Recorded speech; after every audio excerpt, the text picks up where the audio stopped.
Hey everybody, a quick update to the beginning of the in-ground garden. It looks like the hubby was or is in the process of start digging. You can see, look at all those roots. So you really need a big machine to get through this. You definitely wouldn't be able to dug all of this up by hand. I mean, you could, it might take you forever. So, people who clear out land and just think that you can dig with a shovel and go deep down, I don't think it's even a possibility. Look at these roots. These are some of them that aren't even that big. Look at this one. Holy tamale. It's like thicker than my thighs. Ooh. Can't even lift up that sucker. So this here is all the roots from all the trees that we had to take down. Bushes and whatever not. So he started digging. How deep is it right now? 4 feet. It's about 4 feet right now, and we are going how many more?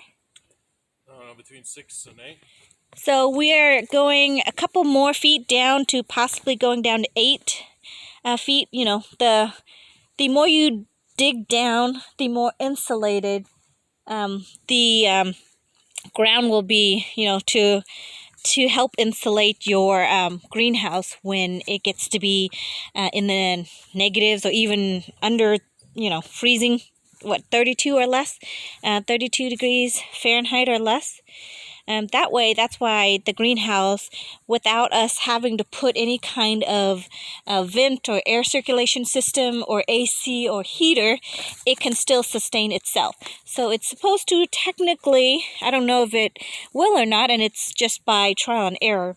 If we dig down 8 feet, insulation should keep it so that at its coldest, it'll still stay at 50, and at its hottest, it will get up to 80 or 90 degrees.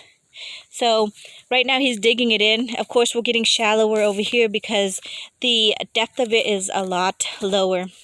And then the drainage will come all the way out here. So here it is. Just the beginning of it. Just the one trench. And then, of course, we're going to go, I think, 20 feet wide that way. So, but you can see all the roots he's going to have to dig up. I'm going to have to cut, and then we're going to have to shift through, keep the good soil, throw away all the roots, or try to grind the roots into the soil, and then that way it'll feed back into the soil. But yes, look at this huge pile of dirt. So that there has a lot of roots. He actually graded this whole entire area over here from how it was earlier this morning. Now we have to figure out how to shift through this pile of dirt, keep all the good stuff, or be able to grind all this stuff, because there's a lot of pieces of wood and stumps and who knows what not. So this is the good soil. This is basically topsoil, if we can shift through everything. And then that is the soil that's deeper than what the topsoil could be. So that soil, we're probably going to mix that into here.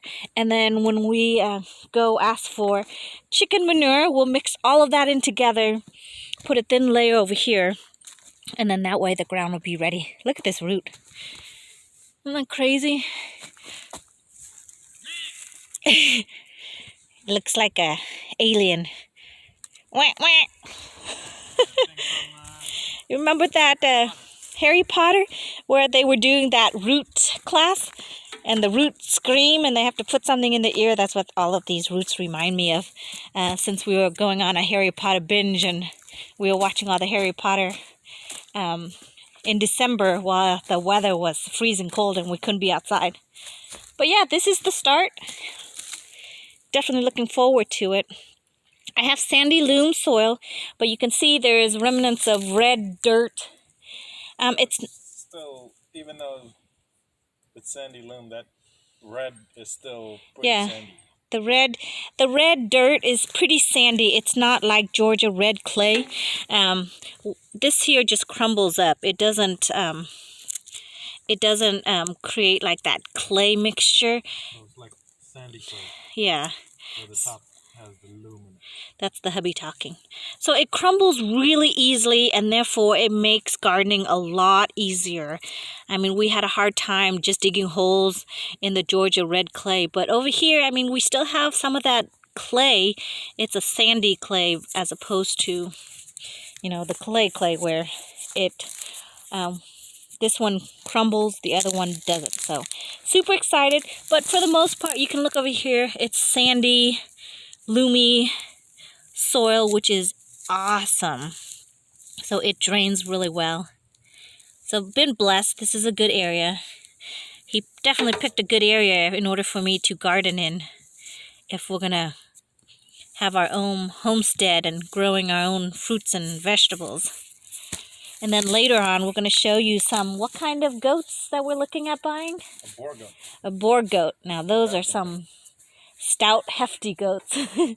We've had some fun looking at some of those pictures, so we'll have to show you guys those later when we do actually finally decide to purchase them. But for now, I'm just looking forward to getting my greenhouse, in-ground greenhouse put in. So I will continue to update as we make more progress. And then we'll go from there. I hope you guys are having a great night, and I will look forward to seeing you in the next one. Bye, everybody.